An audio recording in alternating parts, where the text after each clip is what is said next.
So in this class, we're making a bra strap. We want to add a bra strap to our dress. So the things we need is our bra ring and a slider. So the first thing we are going to do is cut a strap, a long strap of about 26, 27. Then you can see I cut out 2 inches from the bra strap.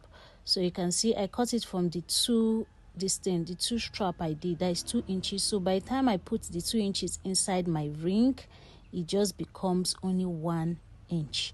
So once I put it like this on my ring, the next thing I'm going to do is I'm going to bring the back piece of my dress and I'm going to mark 7 inches. You can use 6 or 5, but I'm using 7 from the center back, that is from the zip part.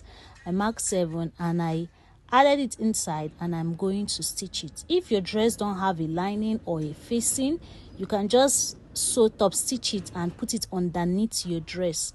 But because my dress has a facing and everything is done inside, so I'm turning it inside to stitch it. So I'm stitching on 1/2 inch. So by the time I turn it back, it's going to be 1/2 inch remaining in the ring.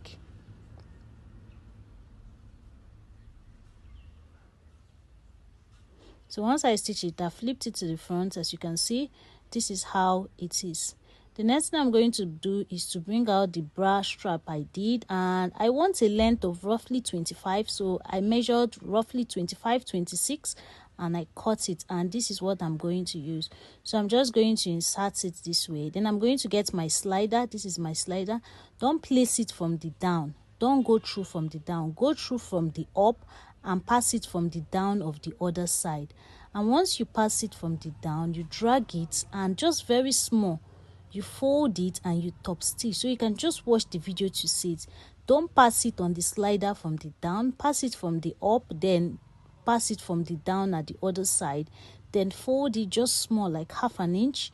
Fold it and then top stitch on it.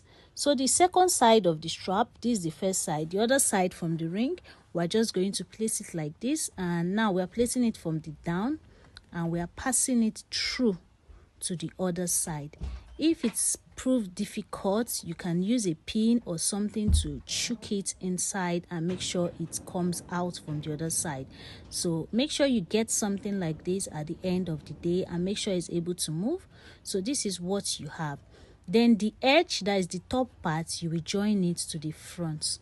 So now this is the front of my dress and I'm just going to attach it to the armhole of the front of my dress. So you can see I'm attaching it, the up parts. I'm now going to attach it to the top of my dress, to the front of my dress. I'm placing it inside. Like I told you, if you don't have a lining or a facing, you can just sew it underneath it. But because I have a facing, I am going to turn it and I am stitching it on the inside because I want all my stitchings to be done at the inside.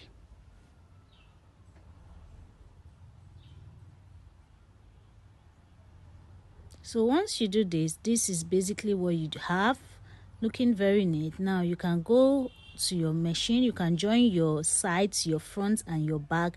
You can go ahead and join the front and the back together. So this is how it looks. Now I'm repeating the same process again. This is the 2 inches I cut out. I'm adding it to my ring. I'm folding it. You can see I put it inside my ring and I'm marking 7 inches for my zipper. I'm marking 7 inches and I'm placing it inside. I am going to stitch it. So I'm just repeating it again because I'm doing it for the second side. So I'm repeating it so you get to see it again. Once you've done it, you're going to bring your bra strap, that is the rope you cut. You're just going to bring it and you're going to bring your slider. Remember, the length of the rope I'm using is basically 25. Then I'm going to place it for my slider. Remember, don't place it from the down, place it from the up and bring it out from the down of the other side. Then fold, when you bring it out, fold the mouth of the edge like 1/2 inch. You can just fold it and then top stitch so it's not going to lose. Once you stitch it, you get something like this. You can see it. We've closed that mouth. You now bring the second mouth and place it from the down, pass it from the down, then pass it the other way to come out from the slider also. So at the end of the day, you have something like this looking very neat, and it will be able to move, so you can adjust it. So instead of putting a simple rope on your dress, you can just use this rope so that your clients can be able to adjust the rope to how they want it to be, so you don't have to be shaping the rope to see if it's okay. So now the other tip, you place it at the front. You can see it. So you just place it to the front and you stitch it. I have joined my front and my back together, so it's one piece. So you just try this, see if it works for you. This is a very great method, so try it. And I recommend this instead of using a normal bra hand. You just do this so that it works very well and you don't have an issue in adjusting the hand or the strap of your dress. This goes a very long way, and this is really very recommendable. So try it and let me know. Any question, come to my DM.